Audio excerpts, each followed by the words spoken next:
सर्वधर्मान् परित्यज्य मामेकं शरणं Vraj. The miseries of material existence and the most hopeless conditions of life is the best possible opportunity to turn to God. You're listening to Bare Knuckle Bhakti Shorties on the Bhakti Recovery Podcast with Jiva G, coming at you every Monday with a little spiritual something. Good morning, friends and family, recovering addicts, recovering codependents, recovering adult children, recovering devotees, and I am happy to be here. We just had a weekend of steps 4, 5, and 6, actually. So doing step 5 today is right on point. So before we go into step 5, which is admitting to ourselves, God, and another human being the exact nature of our quote-unquote wrongs, or so there are wrongs, and there are also quote-unquote things that get in the way. So let's just put it that way. So let me just go, of course, through all of the steps first, because I want you to have, if you're just tuning in now, I would just like for you to have sort of a bridge. And just, it's always a reminder, whenever I approach any of the steps, I try to do it in a way where I can see the thread between from the very first step on to the step that I'm doing now, and to see that process so that my brain can be in the right space. So in the first step is that we admit we're powerless over our addictions, associated behaviors, and anarthas, and that our lives had become unmanageable in one form or another. Excuse me. And the second step is we came to believe that a power greater than ourselves, Krishna, could restore us to sanity. Could and would restore us to sanity, I'm going to put there. So that's, we admit we're powerless. And then we have some faith that not a person, place, or thing, but just Krishna, or your God, as your understanding, can restore you to healthy thinking. We've got step 3, where we make a conscious decision to turn our will and our lives over to the care of Krishna as we understand him. So now that we're in a space where we're the right size, that we know that we're not the doer, and then we have some faith that there is a power greater than ourselves that could restore us to sanity, right? And then we can give our will and our lives over to the care of that power, which is not a person, place, or a thing. We make a conscious decision. So as we're moving forward, we need to be the right size, right? We need to be able to squarely understand our position. Doing the first 3 steps is squarely understanding that position. We'll go into the 4th step. We need to actually look at all of those things that got in the way in the first place. So in a way, step 4 is visiting all of the things that we thought we had power over, all of the things that we thought we could control, all of the things, resentments, fears, sadness, hate, jealousies, all of those, like all those 7 deadly sins, quote unquote, right? And in the 4th step, we take a very good look at those and we name them. We need to squarely look at them in the face and name them. And this is so, so, so important, because when we do that, we know exactly what we're dealing with. We can sort of roughly understand that we're powerless, right? And we can roughly understand that, our position here on earth, our position here in this body, in this lifetime. We can definitely have a greater understanding, but sometimes we need to understand what those details are and those things that we need to ask God to remove from us so that we can go further. So that's what we did in the 4th step. And if you don't know about that, listen to the previous episode, because it is the 4th step. So now I've arrived at the 5th step. What is the 5th step? The fifth step is to admit to God, to ourselves, and another human being the exact nature of these. So we've put it on paper. We've made that list. We've made a list of fears and resentments. We've even made a list of what our part was in it. And we really now need to share that. Why? You may ask why we need to share that.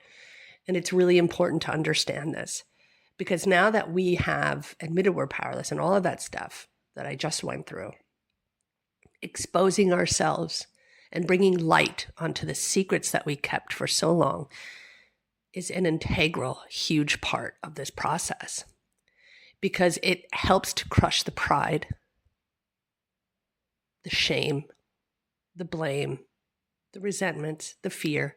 We shed light on the darkness that we carry. And we do that in front of God, which is really powerful because it shows willingness. And we do that in front of another human being, which shows humility. And we do that in front of ourselves, which shows responsibility.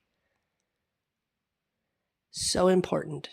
Those three elements are the most important thing. We need to take responsibility for those things. We don't need to take responsibility. Let's say if part of our resentment list is we were sexually abused, or we were physically abused, or we were raised in that kind of in a family that really emotionally abused us in some way. We don't take responsibility for the abuse. We do take responsibility for our recovery in that. And that's a part of it. So it's not about blaming, it's about taking responsibility. And it's so important for our recovery. If we do not take responsibility for actions moving forward, we're not going to be able to understand or get over these things, or at least be willing to have God remove them from us, because that's the sixth step, which we'll be getting to next week. So step 5 is so important. We sit down with somebody we trust and we go over all these things. And, some people, like traditionally in AA, some people would go to a priest, or some people would go to someone who has absolutely nothing to do with the 12-step program. And I think for a lot of, I would say in the 40s, the 30s, the 40s, the 50s, like that male dominated area, their shame was so great. They just would go to a priest, leave it there and come back. And I think a lot of that, like the typical, what you think of as a 1940s male alcoholic who would go and drink their whole paycheck away and leave their family with nothing to eat for the week, that kind of thing. Those are the kinds of traditional AA steps. But alcoholism, addiction, dysfunction, codependency, it's a way brighter scale. It's huge. And it's not just about going around and drinking our paychecks away, or shooting up our leaving our families behind and stuff like that. At the Bhakti Recovery Group, and not only at the Bhakti Recovery Group, but so many other 12-step programs have taken the 12 steps from AA because it is so successful in everything, in getting better and healing and having a specific, really very organized way of doing it, and very simple. So the 5th step is really about shining the light, taking responsibility, letting go, showing ourselves. I always say get naked before God. Not literally, but just exposing ourselves. And it's very, very, very humbling. It's so very humbling. So, like I was saying, you can go to whoever you'd like. I would recommend going to a sponsor. That's something how I did it. I went to my sponsor, and I sat down with my sponsor, and I went over my 4-step list. I went over my resentments. I went over my part in it. I went over what they did to me, just so that I could be clear. And why did we do this? It's to look at patterns. I saw a pattern. When I did my 4th and 5th step, I saw a pattern. a pattern of jealousy, a pattern of my actions when I was in fear or when I was sad or when I was hurt. And as soon as I saw those patterns, I wouldn't say the power, but I would say the power. I had the power to be able to say, okay, I see those patterns. Now that I see them and I am responsible for them and I own that, I can give that to God. I can ask God for the willingness. Am I willing to let those things go? Some of those patterns that we see, that we find in the fifth step, those are survival patterns as well. Some of those things I wasn't willing to let go of.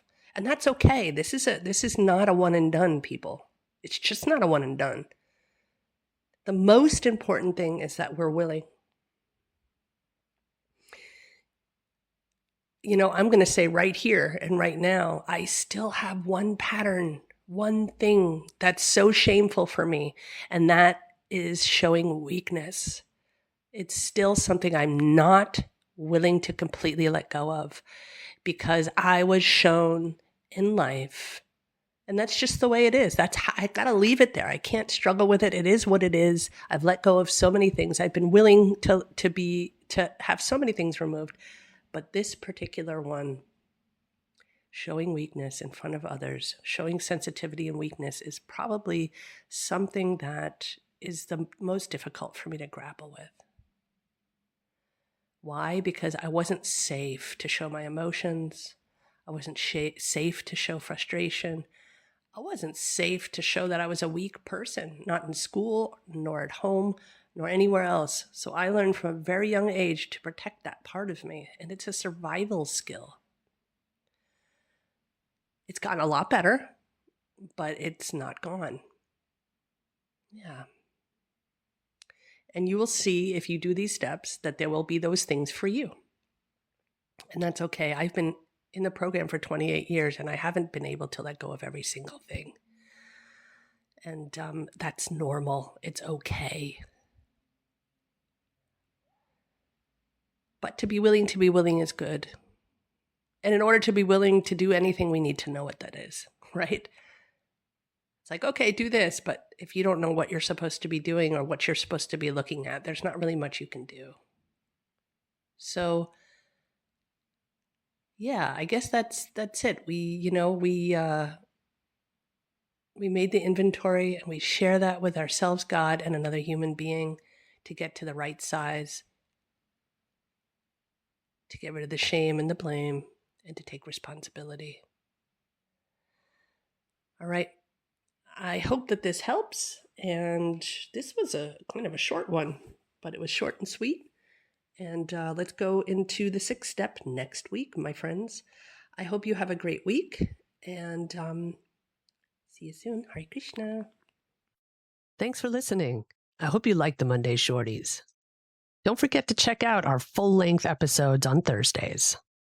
If you like what you heard, spread the word. Peace out. सर्वधर्मान् परित्यज्य मामेकं शरणं Vraj. The miseries of material existence and the most hopeless conditions of life is the best possible opportunity to turn to God.